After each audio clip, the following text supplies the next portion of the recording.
Once upon a time, in a world that was both beautiful and scary, lived a myriad of colorful creatures, all kinds of fishnalities swimming and floating together in the big blue sea. This fish-eat-fish tale begins as the beautiful clownfish Coral returns to her anemone nest to find that her husband, Marlin, and 399 of her 400 eggs had succumbed to the dietary needs of a barracuda. Even though Coral was devastated over her extreme loss, she vowed that she would do everything in her power to ensure the safety of her only child. I promise that I'll never let anything happen to you, Nemo. Well, just as promised, Coral kept Nemo safe.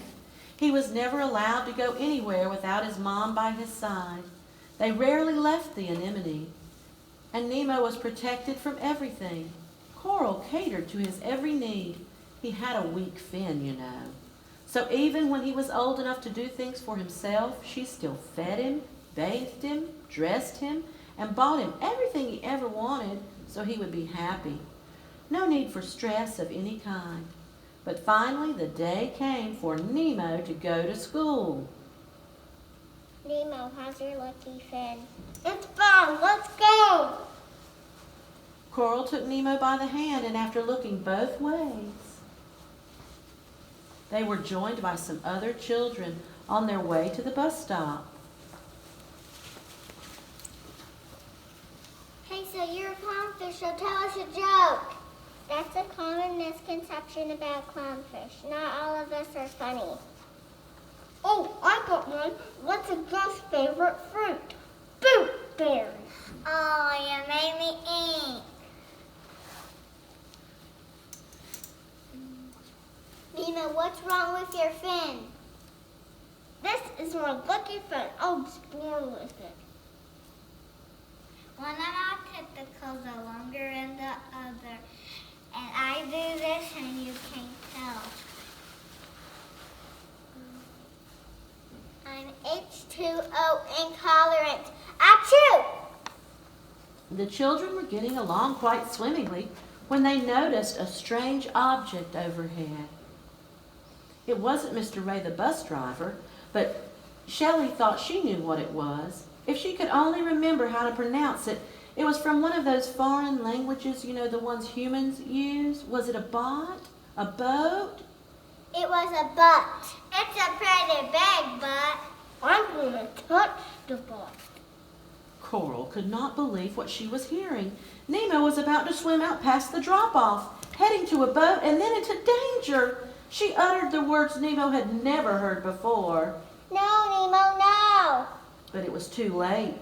Nemo was swimming right into harm's way, and he couldn't hear his mother as he swam harder and harder towards the surface. You think you can do these things, but you can't. Coral felt as if her heart was being torn in two as she chased after her baby boy. Coral could feel her heart exploding. Her biggest fear was coming true, and the reality was she was just a little fish in a big ocean with no way of catching up to the boat that had taken her baby boy away. Just keep swimming, just keep swimming, just keep swimming. Oh, I'm sorry, little fishy, what's wrong?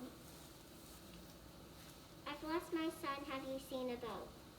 A boat? I saw a boat. Follow me.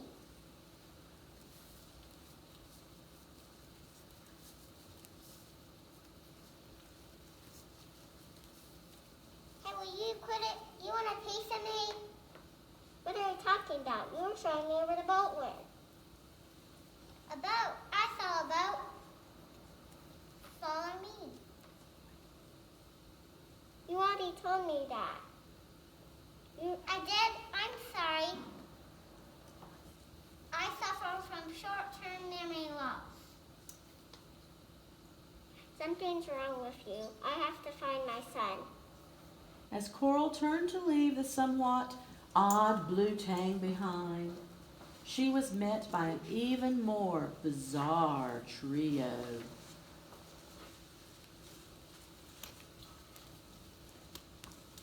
Hello, my name's Bruce. Bruce was a most gracious host as he invited Coral and Dory to the sharks' little get-together. Anchor and Chum shared step one of the evening's meeting. Fish are friends, not food. Hello, my name's Bruce, and it's been 3 weeks since my last fish. And Dory. Hello, Dory. I don't think I've ever eaten a fish. Phew, I'm glad I got that off my chest.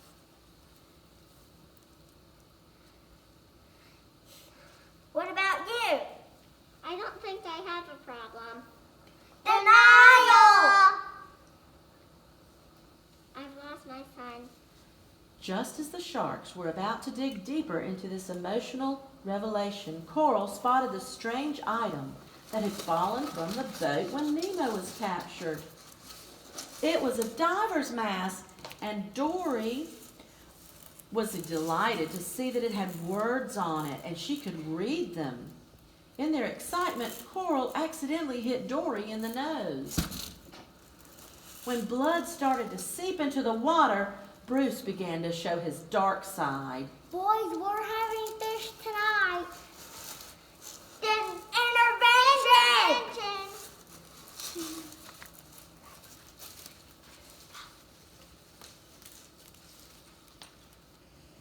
Yes, Coral was right. The ocean could be a dangerous place. But what about life elsewhere? Had Nemo ended up in a place any less or possibly more dangerous?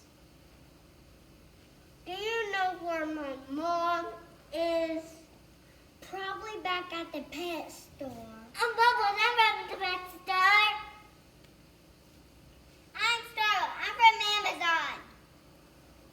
I'm Bloat. Where are you from? I'm Nemo. I'm from the ocean.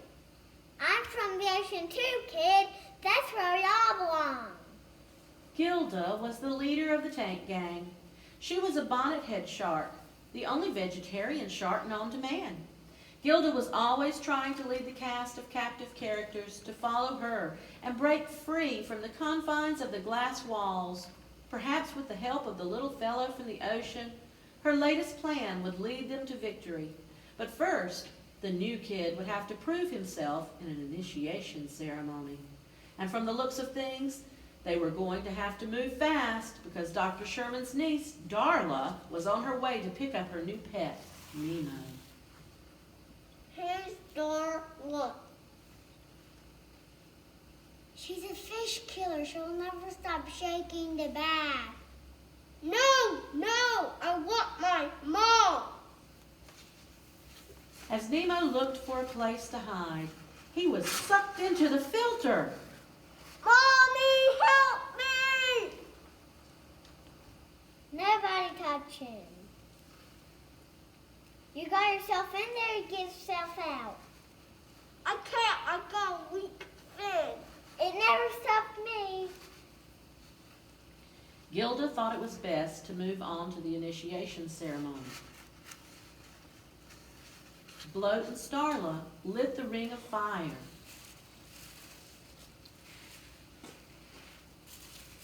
While Gilda carefully lit her torch of initiation.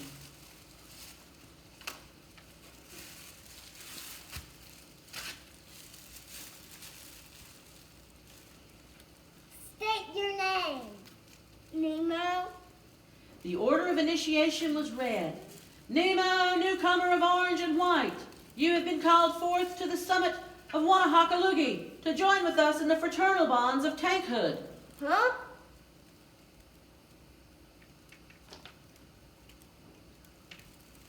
We want you to be in our club, kid. Really? This was contingent only on his willingness to try and swim through the ring of fire. Yay!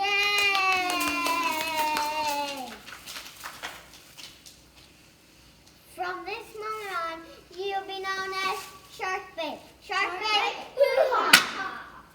Back in the ocean, Coral and Dory had managed to escape the clutches of the bloodthirsty sharks and they were both extremely grateful that Dory had been able to read and remember the address that had been stamped on the diving goggles. P. Sherman 42 Wallaby Way, Sydney. They had been told to follow the current, and so they were, but everything was not as smooth sailing as it appeared. They were about to encounter one of the most beautiful creatures of the deep blue, but also one of the most deadly. Hello, little guy. I shall call you Squishy. And you shall be mine, and you shall be my Squishy. Ouch! Bad Squishy! Dory, don't touch those. Those are jellyfish. They can sting you. Coral knew all about stings from the anemone, but God had given clownfish a special protective coating that would allow them to survive some stings. However, Dory was in trouble. More and more jellyfish were surrounding them.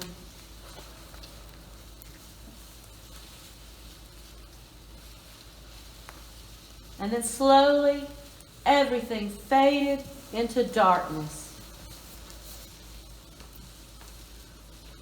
When Coral woke up,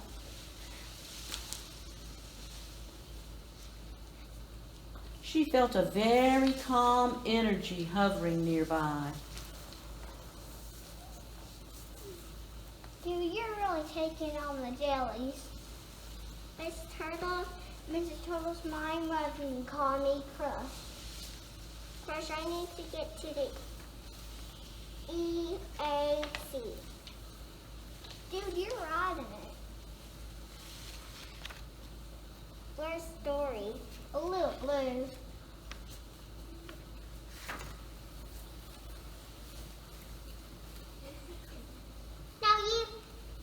You saw me, now you run. He's just a baby. Don't chase him. Don't worry, let's little squirt can do flying solo. Great job, Squirt! Great job, Squirt! Coral was amazed as she watched the sea turtles swim on their journey. It scared her to see how Crush allowed Squirt to take chances, yet she could see Squirt growing right before her eyes, and he was okay. If only she had the chance to watch Nemo grow. But now it was time to exit the EAC and continue the search for P. Sherman 42 Wallaby Way, Sydney. Gilda was proud of shark bait, but she knew the time was coming when Nemo would have to face an even bigger challenge if he was to escape the tank and return to the ocean. Gilda had formulated a plan, and now was the time to take action. If Nemo could jam the filter with a pebble, the filtration system would be shut down. Algae would grow and everyone would be scooped out so a cleaning could take place. Once out of the tank and bagged, their friend on the outside, Nigel, could carry them to the open waters of Big Blue Freedom. What could go wrong? Let's work together. As Nemo squeezed into the tube, Starla was overcome with fear. Isn't there another way? He's just a boy. Nemo went deeper into the tube.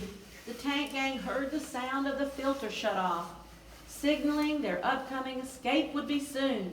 And then they waited for what seemed like hours for Nemo to return, but he never did. The tank gang was brokenhearted.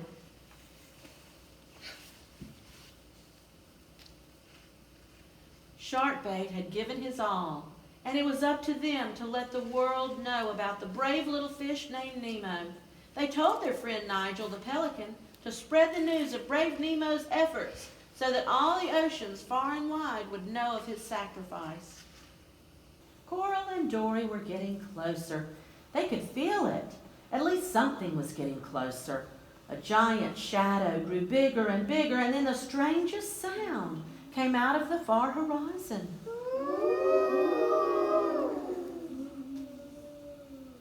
That's a pot of whales. I speak well. What did they say? I think they said we've reached Sydney, but we're too late. You see, Nigel had done as he was told, and all the ocean had heard of the little clownfish Nemo. and how he had been so brave. Coral was inconsolable. I promised that I would never let anything happen to him. That's a funny promise. It would be sad if nothing ever happened. What do I do now? Just keep swimming. The sun will come out tomorrow. Bet your bottom dollar that tomorrow there'll be sun. Just thinking about tomorrow clears away the cobwebs and the sorrows.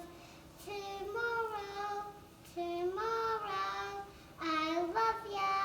Tomorrow, you're only a day away. Eva, was that you? Yes, it's me. Gilda was right. All drains lead to the ocean. Right, guys?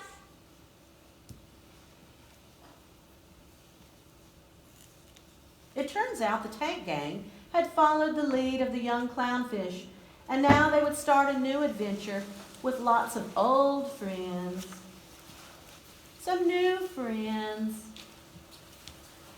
and some folks that they might just have as distant friends.